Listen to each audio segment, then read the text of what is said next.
Llegó el momento de navegar por aguas del misterio. La ufología y lo paranormal. Llegó el momento de abordar a la barcaza de lo desconocido. Conduce Capitán UFO.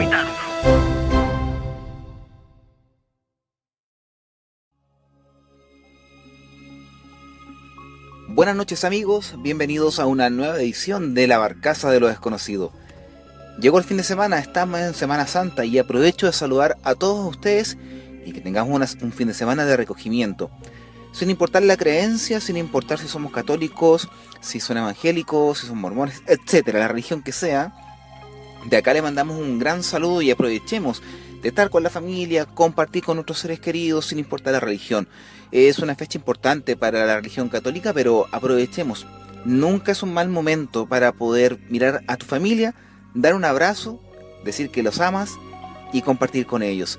Sobre todo en estas épocas bastante complicadas que estamos viviendo, de pandemia, este maldito coronavirus que nos está acompañando desde el año pasado, pero nunca es tarde para poder tener ese momento de recogimiento. Así que desde acá, desde los estudios de Observador de Chile, dando inicio a este podcast, La Barcaza de lo Desconocido, le envío un gran saludo, un gran abrazo a todos ustedes, para que tengamos una grata jornada y a la vez también acompañarlos el día de hoy con un gran, espectacular tema.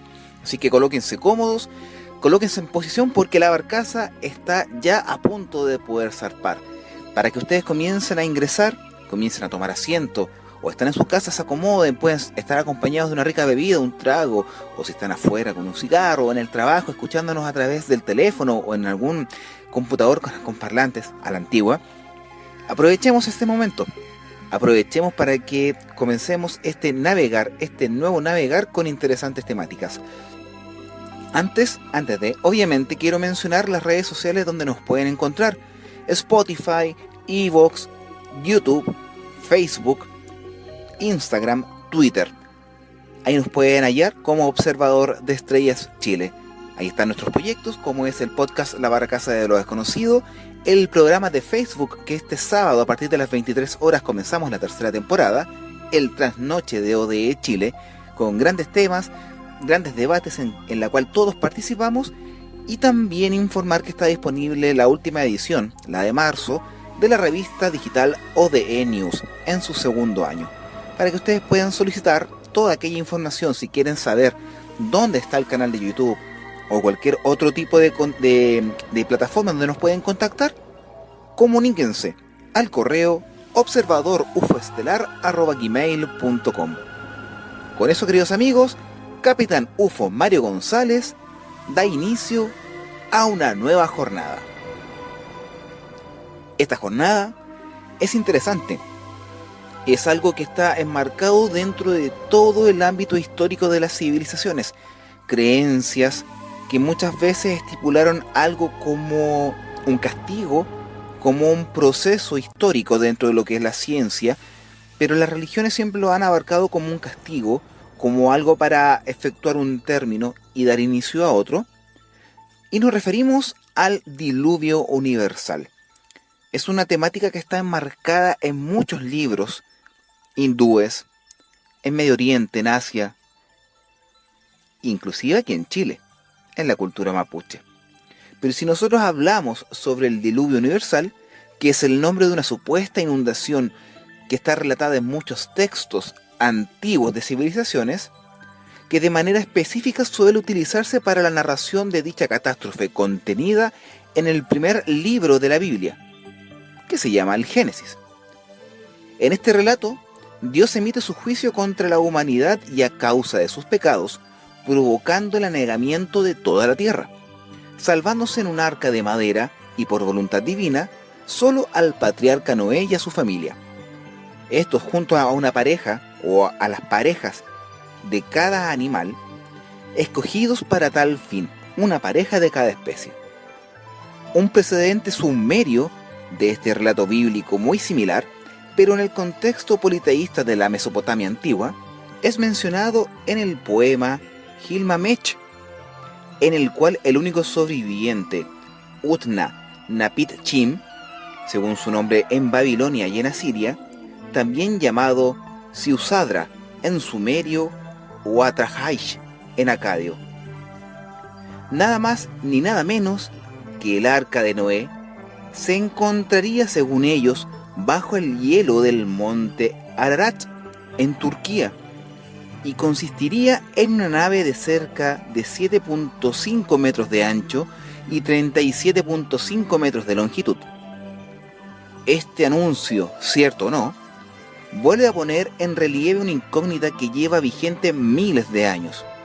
Ahora la pregunta: ¿existió realmente este gran diluvio universal?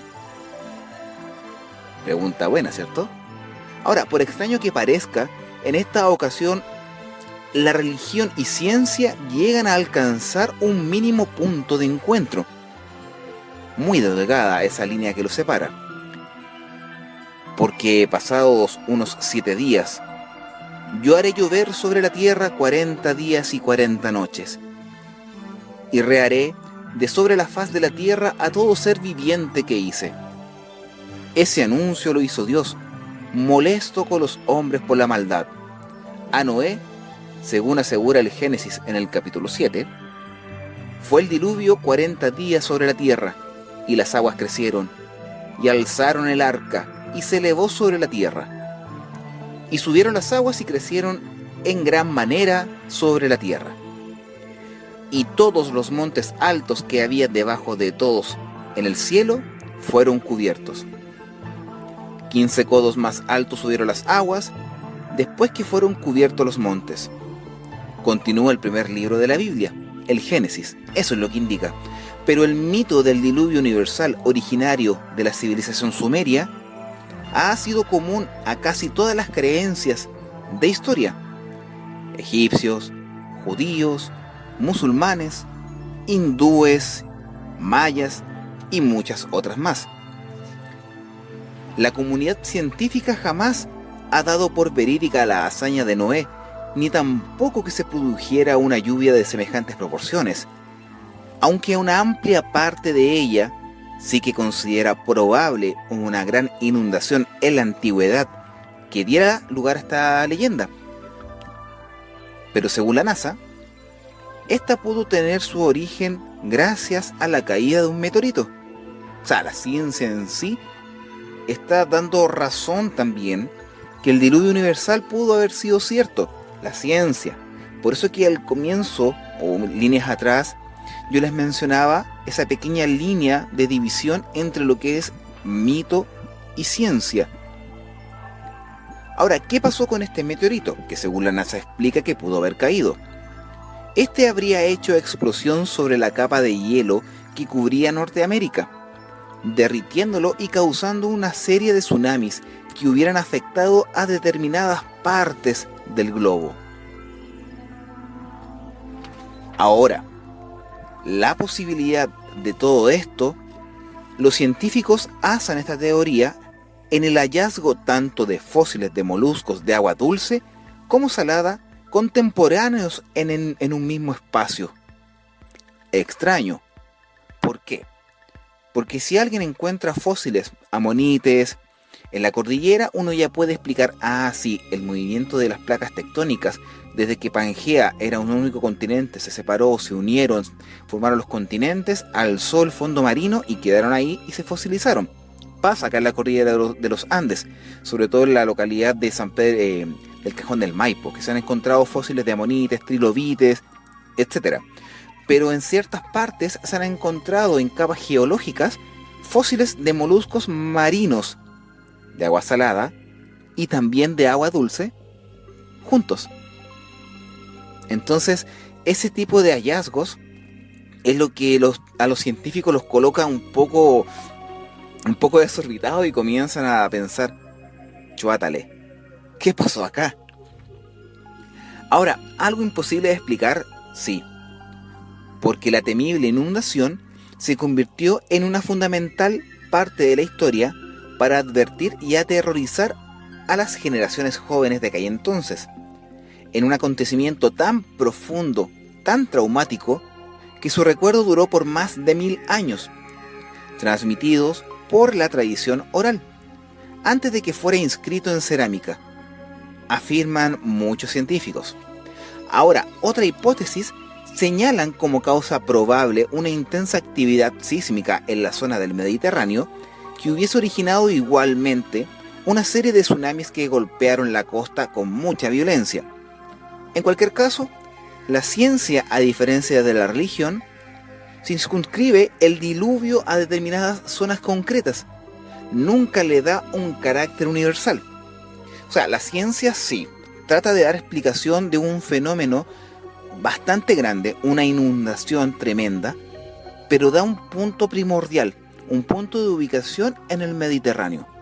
Tanto las religiones en sí lo abarcan de manera completa, universal, en toda la Tierra, aunque universal es en todo el espacio, pero hablemos de la Tierra en sí.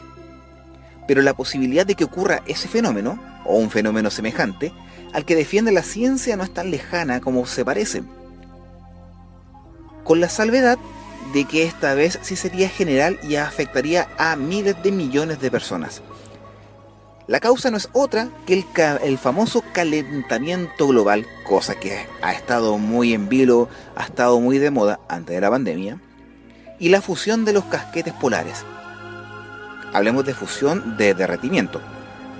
La crecida de los océanos podría sumergir en las profundidades marinas a cientos de ciudades en todo el mundo, transformando la civilización tal y cual la conocemos en algo que dejaría la catástrofe gigante. Ahora, todo apunta que esto no podría pasar. Aún así, muchos creen que esto realmente existió en el pasado, que fue algo cierto. Pero lo cierto de todo esto es que la mayor parte de las conjeturas acerca de la existencia de este diluvio universal que pasó hace miles de años solo se basa en antiguos textos de civilizaciones precristianas, y la mayor parte de las evidencias científicas que se pretenden encontrar al suceso no tienen una muy buena base argumental. Desde la antigüedad, diferentes textos se han ocupado a hablar sobre el tema. En la mayor parte de ellos se habla de la destrucción de la humanidad llevada a cabo por un poder divino, por diferentes razones y de forma universal, y no puntual o local, como dicen los científicos. Pero también hablan que los sobrevivientes, o solo los sobrevivientes, aquellos elegidos por la divinidad protegidos en una gran embarcación, junto a los supervivientes, que serían los animales, siempre se salvaron. Además, la inundación era el fruto de la lluvia, no de grandes olas, según lo que explica la ciencia. Aquí nosotros tratamos de poder unificar ambos puntos.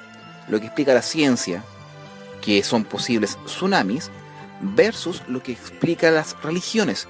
Aquí no estamos hablando solamente de la religión católica, ni del arca de Noé, ni de los animales, porque en gran medida hablan de un diluvio, lluvia torrencial, que cubre la faz de la tierra. Ahora, esto tenía un significado teológico de agua creada, purificada o purificadora para el ser humano, y primigenia, que generaría una nueva sociedad mejor. Ahora, cabe destacar la particularidad de los textos egipcios, que a diferencia del resto de los textos, comentan teorías diluvianas, que son más locales, y no tienen ese halo de castigo divino que sí tenía el resto. Aquí yo voy a hacer un pequeño paréntesis, porque en algunas partes de la historia también muestra de lo que es la teología de la religión, que el diluvio se originó por cuando el ser humano, los herederos de Adán y Eva, corrompidos por la ambición, por aquellos demonios que no alcanzaron a ingresar al cielo, corrompieron a aquella gente. Y Dios, al ver todo eso, mandó un castigo, algo muy similar a lo que hizo Shiva en India, una purificación, una purga, una limpieza. Eliminar todo registro de los pecadores, entre comillas, o los blasfemos, y dejar a quienes realmente seguían las órdenes del Dios Supremo. Una limpieza, una purga, lo dije anteriormente. Entonces también hay que conjeturar todo eso.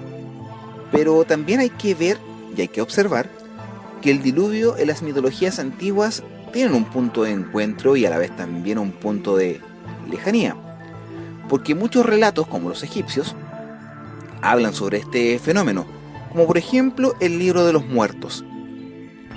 Ahí hablan, y en este caso el libro, se trata de un texto del antiguo Egipto en el que el dios Atón menciona la desaparición de la tierra por el océano del cielo en los inicios de los tiempos. Se ha querido ver en esa metáfora una alusión al gran diluvio, o también un mar voraz, que se trata de un texto egipcio de la antigua 18ª dinastía, que en este relato se cuenta cómo las aguas cubrieron la tierra del antiguo Egipto de una manera misteriosa y a la vez también eliminando todo lo que estaba a su alrededor.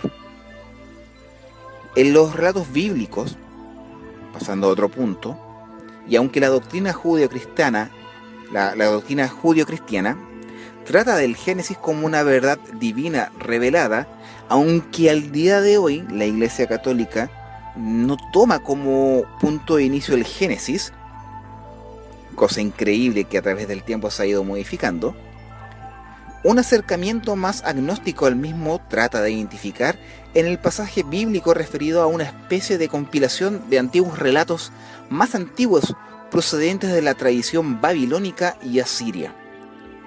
Así se presume que unifica dos relatos de la época diferentes pero con un mismo protagonista. Adivinen quién. Noé. Como por ejemplo, en el Génesis 6 y 5, Yahvé decide exterminar la creación por la maldad de los hombres. Ya les había comentado. Más adelante, en el Génesis 7.1, Yahvé encarga a Noé la construcción del arca gracias a la que salvarán a él, a su prole o a su familia, y así a una pareja de cada animal, de cada especie y de sexo distinto. En los textos griegos también se habla sobre el diluvio. Según cuenta la mitología helénica, hubo un gran diluvio provocado por la ira del dios Zeus. Esta historia es relatada en la tradición de Licoán y de su prole, que según la leyenda, fue el primero en habitar Arcadia. Siguiendo lo que cuenta el relato, los hijos de Lioacán, también una naturaleza tan malvada que provocó la cólera del dios Zeus, y la decisión de generar un gran diluvio que destruyese a todos los mortales. Prometeo, conociendo los planes de Zeus, avisó a su hijo Deucalión que él y su esposa, Pirra, construyeran una gran embarcación para salvarse de la cólera de Zeus. Tras 9 días de lluvia, cesó el diluvio y unos días después la embarcación encalló en Párnaso. En este relato se basa la mitología griega para explicar la aparición de la humanidad tras la purificación. Se atisban ciertas similitudes con la historia bíblica. Interesante, los puntos de unión, las congruencias o los paralelismos en base a este gran diluvio universal llama mucho la atención. La gran deidad, el omnipotente, el omnipresente, el omnisciente, envía a esta gran masa de agua para poder purgar y eliminar a la población que era considerada como hereje y dejar a los puros. Ya tenemos muchas conjeturas. Egipto, tenemos a Grecia y tenemos también la religión católica en Medio Oriente.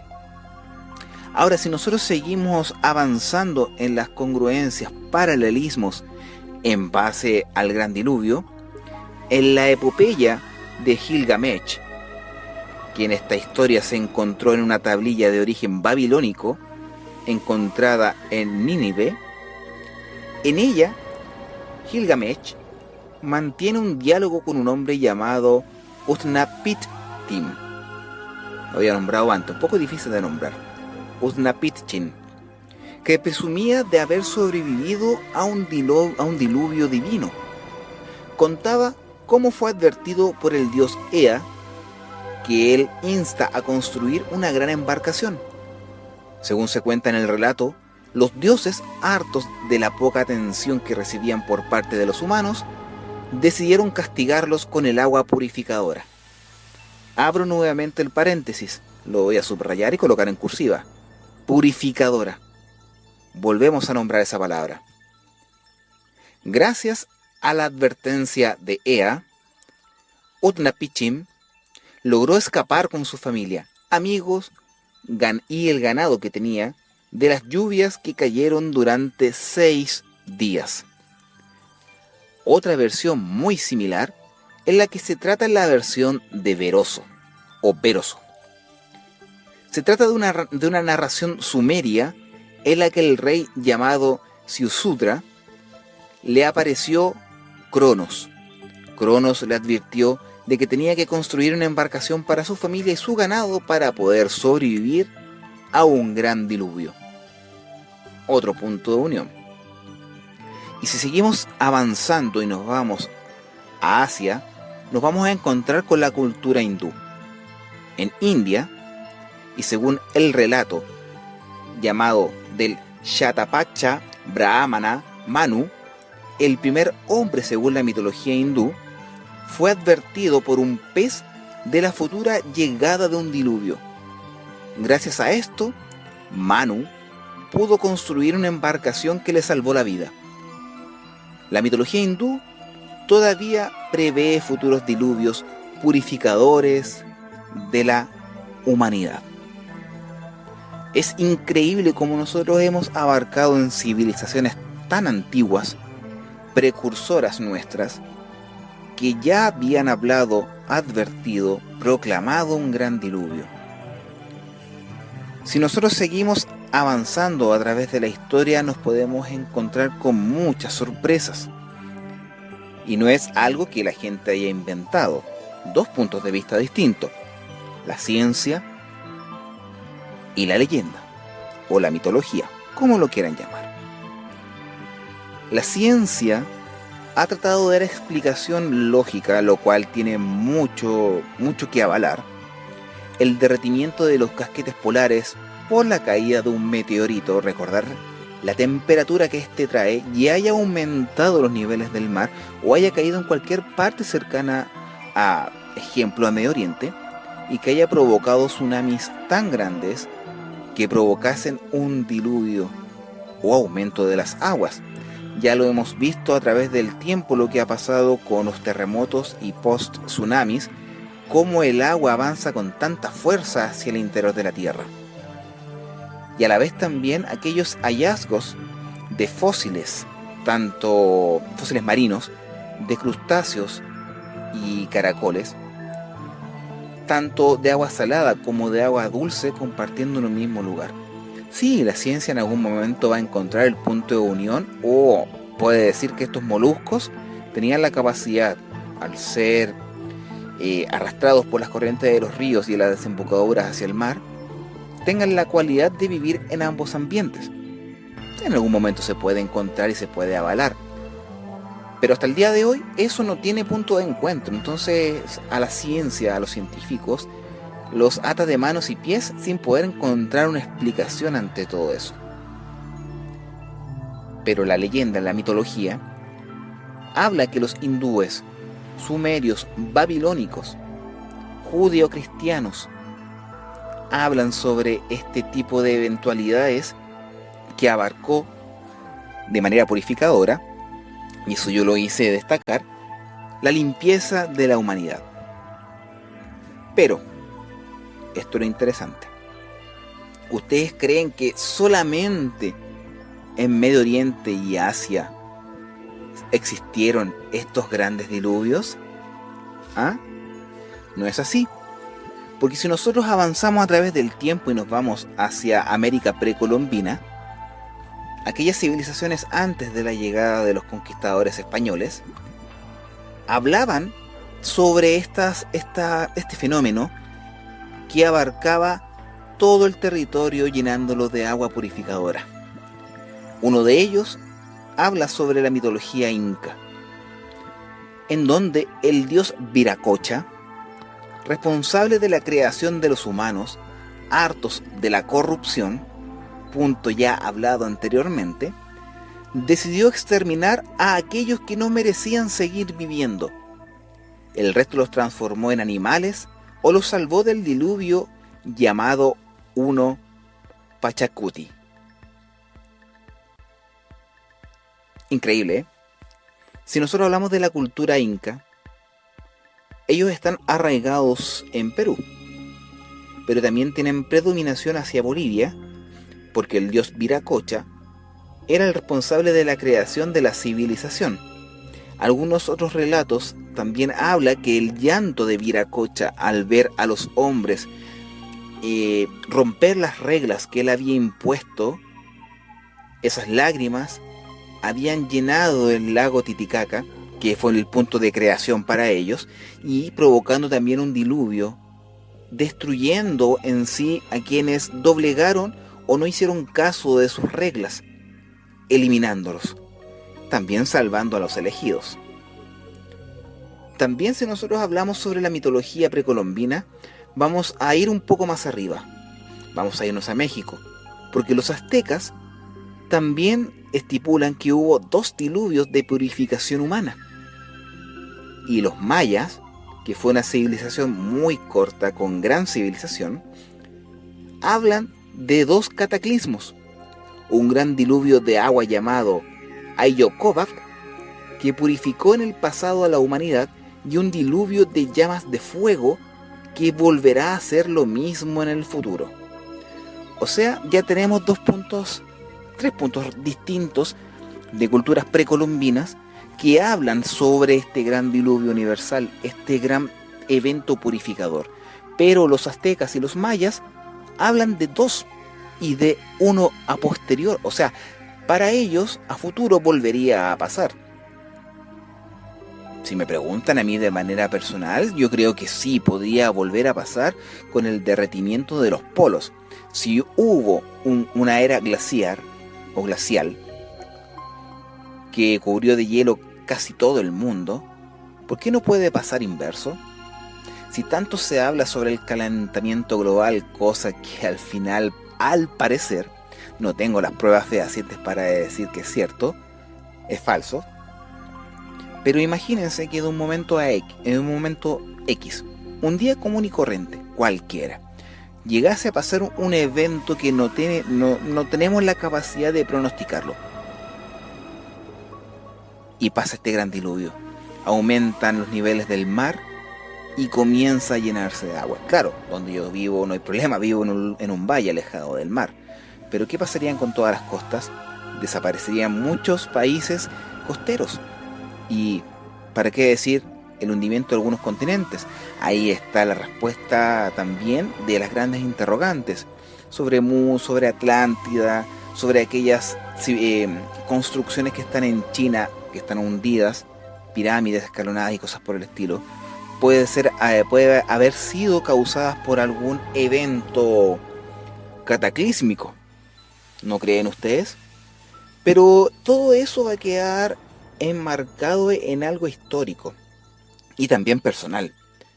La existencia del diluvio o la no existencia va a depender de cada uno, la creencia que usted pueda tener y también la aseveración si cree o no.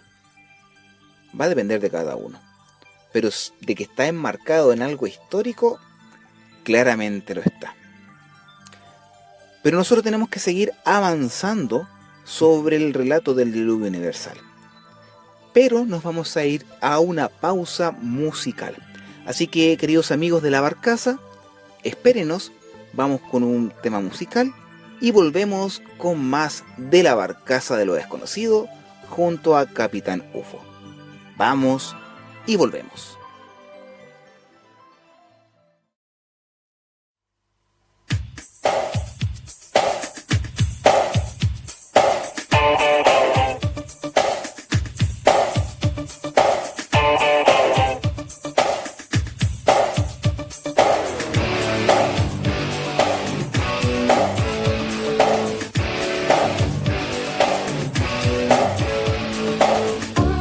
Stop.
Después de esa pausa musical, volvemos con más de la barcaza de lo desconocido, junto a Capitán UFO, en esta Semana Santa.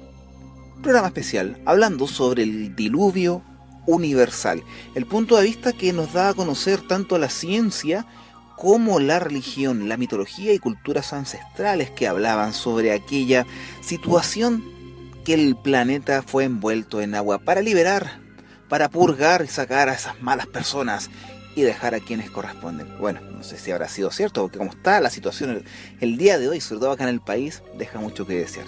Bueno, eso es harina de otro costal.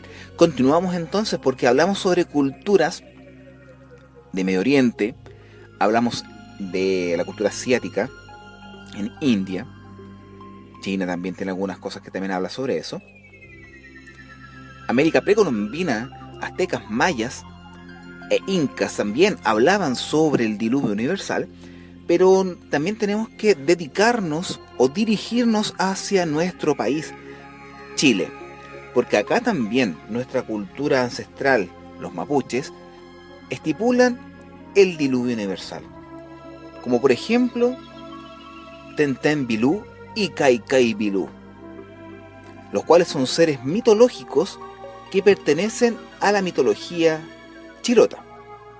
Ambos son seres poderosos con forma de míticas serpientes.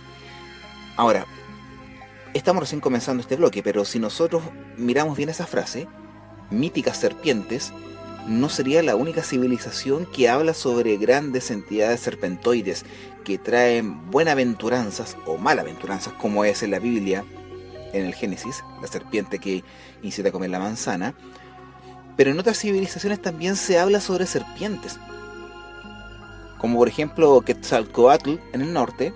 Tenemos la representación de la serpiente en Egipto y en otras culturas. Pero acá en Chile se asocia al diluvio. Ahora, ambos seres poderosos, Tenten Bilú y Cay Cay Bilú, son poderosos con forma de serpientes. Ahora, en Mapudungun, que se llaman Filu, Cay Cay Bilú es la serpiente marina, que tiene poder para dominar el poder del mar, valga la redundancia, y todo lo relacionado a él. Y Tenten Bilú, que es la serpiente terrestre, que tiene poder para dominar la tierra y sus volcanes. La apariencia de Cay Cay sería la de un ser mitad culebra y mitad pez. Y la apariencia de Tenten, la de la culebra gigante, sería la que todos conocemos. Ahora, según las culturas ancestrales mapuches, estas dos serpientes serían originalmente los hijos de los dioses más poderosos, que como castigo habrían sido convertidos en estos seres. Así que el hijo Peripillán fue convertido en una inmensa serpiente que sería Cay Cay, y el hijo de Antu convertido en una inmensa serpiente que sería Tenten. Ambas serpientes serían adversarias, así como lo fueron adversarios Antu y Peripillán.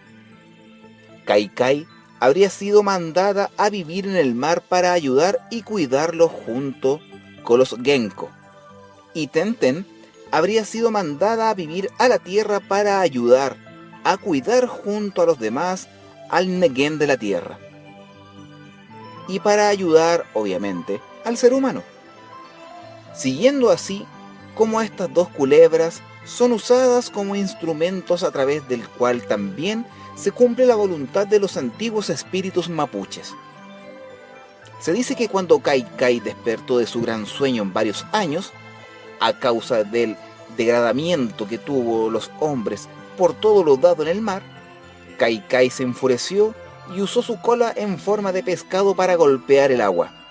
Con ello inició un gran cataclismo que empezó a inundar y a crear un diluvio en todo el territorio, ya que tenía el deseo de castigar al ser humano y de incorporar toda la vida terrestre a sus dominios. Cay Cay ordenó a las aguas que inundaran los valles y los cerros, y que llevasen a todos los habitantes al fondo del mar.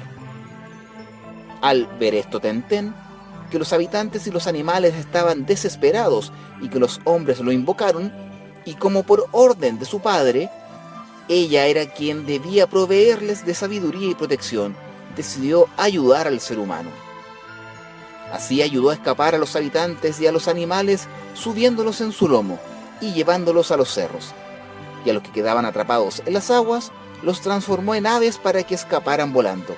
A los que se ahogaban, en peces y mamíferos marinos, siendo uno de ellos el origen del cahuelche, un ser mitológico. Y a los ahogados en Zumpal. Los seres humanos que quedaron inmóviles por el terror que sentían, se habrían transformado en Mankial. Pero como el mar seguía subiendo de nivel, Tenten tuvo que ordenarles a los cerros que aumentaran de altura para contrarrestar el poder de Kaikai. Enojada, Kaikai empezó a luchar contra Tenten en una titánica batalla que duró mucho tiempo, hasta que ambas serpientes se cansaron, con lo cual Tenten venció parcialmente al no haberse inundado toda la tierra. Sin embargo, las aguas no volvieron totalmente a su nivel antiguo, con lo que Chiloé obtuvo su actual geografía. Interesante lo que nos cuenta la cultura ancestral mapuche en base al diluvio. Mucho hablamos sobre las culturas antiguas que hablaban sobre el gran diluvio. Lo mencioné anteriormente.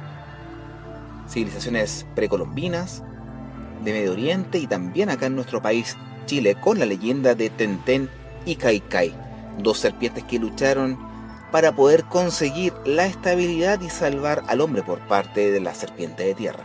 Pero, ¿por qué hay que creer que existió realmente un diluvio? Hemos hablado solamente como ámbito histórico relacionado a la mitología. Ahora, la fe religiosa, la ciencia y la religión normalmente no suelen ir de la mano, y algunos pasajes de textos religiosos que hablamos sobre el Génesis, solo interpretados por muchos fieles al pie de la letra, son para la gente mucho tema, para creer o no. Pero no hay ninguna separación entre lo que cuentan los textos religiosos y la historia contrarrestada.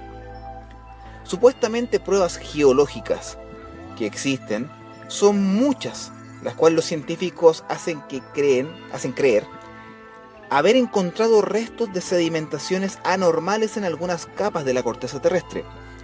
Se trataría de depósitos de restos fósiles de todo tipo de especies animales y plantas, incluyendo humanos, depositados de manera aparentemente aleatoria y mezclados.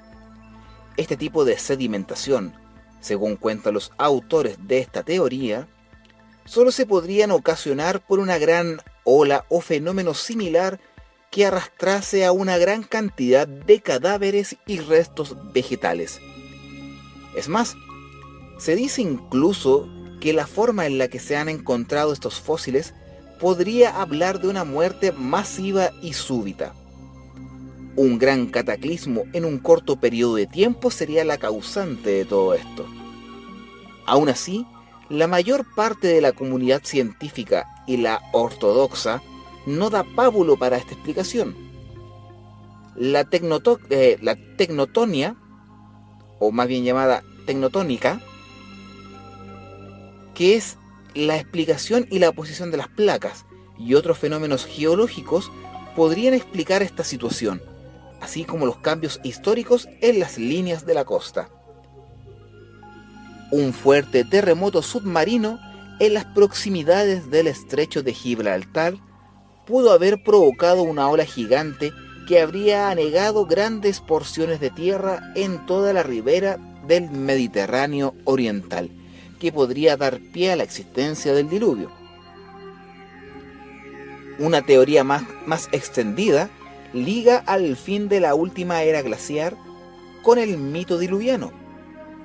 El suceso pudo ocurrir en torno al año 5600 a.C., cuando el Mar Negro era solo un lago de agua dulce enclavado en una depresión llana que la elevación del nivel del agua por el deshielo pudo haber creado la actual conexión entre el Mediterráneo y el Mar Negro. Según Ryan y Pittman, científicos norteamericanos de la Universidad de Columbia, la arqueología puede probar para una importante parte de lo que hoy está bajo las aguas del Mar Negro, un día estuvo sobre la superficie. Según el estudio realizado por los dos científicos, la ruptura de la frontera terrestre entre el Mediterráneo y el Mar Negro pudo provocar una elevación del nivel de aquel entonces lago de 15 a 30 centímetros diarios. Una catástrofe de tal índole en los albores de la civilización pudo provocar en el subconsciente colectivo de los cronistas de aquella época todo lo que nos ha llegado hasta nuestros días sobre el diluvio universal. El hecho de que en estos sitios remotos y distantes entre sí se hable de un diluvio pasado hace pensar a muchos si realmente pudo existir. Hay más de 50 leyendas diferentes sobre el diluvio, pero casi todas tienen un punto en común. Y a pesar de todo esto, hemos dicho al principio de este podcast, la comunidad científica parece tener consensuada la idea de que el hecho jamás existió. Pero aún así, siempre habrá gente que creerá que la historia se puede y debe ser reescribida. Sin embargo, se pueden visitar las ruinas sumergidas del Mar Negro cerca de Estambul y el monte Parnaso, cerca de Atenas, porque si alguien quiere verlo, está ahí. Hablamos sobre muchas cosas el día de hoy, sobre el diluvio universal. Muchas leyendas abarcan estas historias. ¿Es verdad? ¿No es verdad? Yo siempre lo digo, saquen sus propias conclusiones. No hay mejor verdad que aquella creada por cada uno de ustedes. Dependiendo del punto de vista de fe, de creencia, se puede aceptar la versión de la Biblia. Pero si tú eres más científico, te gusta un poco más ver pruebas, existen al día de hoy. Pero es interesante poder abarcar todo eso. Quiero agradecer a todos ustedes que el día de hoy se hayan reunido a este navegar de la barcaza de lo desconocido e invitarlos para que la próxima semana nos volvamos a encontrar con otro capítulo con interesantes temáticas que a todos ustedes les encantará.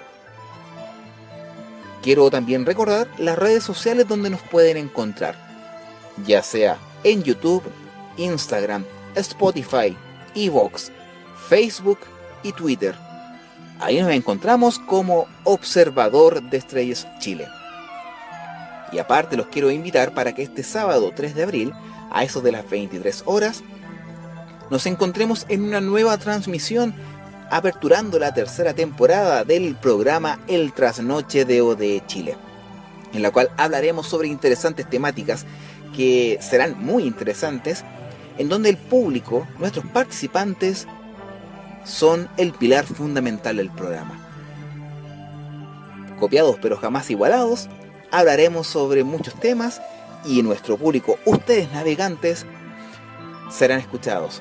Debatiremos, hablaremos sobre una interesante temática que el día de mañana publicaré en el fanpage de Facebook. Y el día lunes, invitarlos para que a eso de las 22:30 horas nos encontremos en el programa El Círculo, donde estaré invitado junto a grandes conductores hablando sobre los últimos días de Jesús. Así que hay dos programas, hay dos eventos que los invito para este fin de semana y el día lunes, y nos podamos encontrar aparte del podcast. Así que muchas gracias, queridos amigos. Mario González, Capitán UFO, se despide en esta oportunidad, dejando ya atracada la barcaza de lo desconocido, para que la próxima semana sigamos este recorrido por aguas del misterio. Cuídense, que tengan un muy buen fin de semana y nos encontramos la próxima semana.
saber cómo vira y se previene.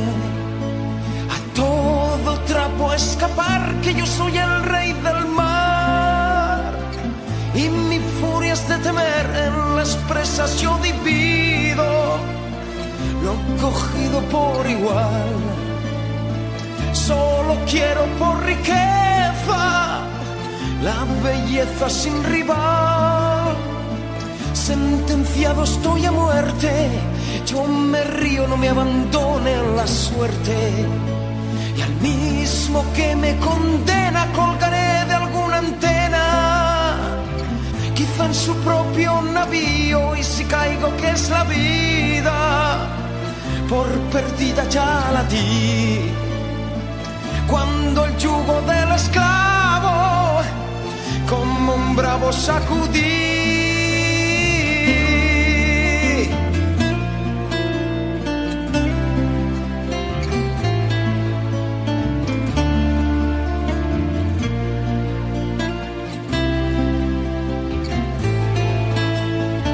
Son mi música mejor, aquilones el estrépito y temblor de los cables sacudidos, del negro mar los bramidos y el rugir de mis cañones y del trueno el son violento.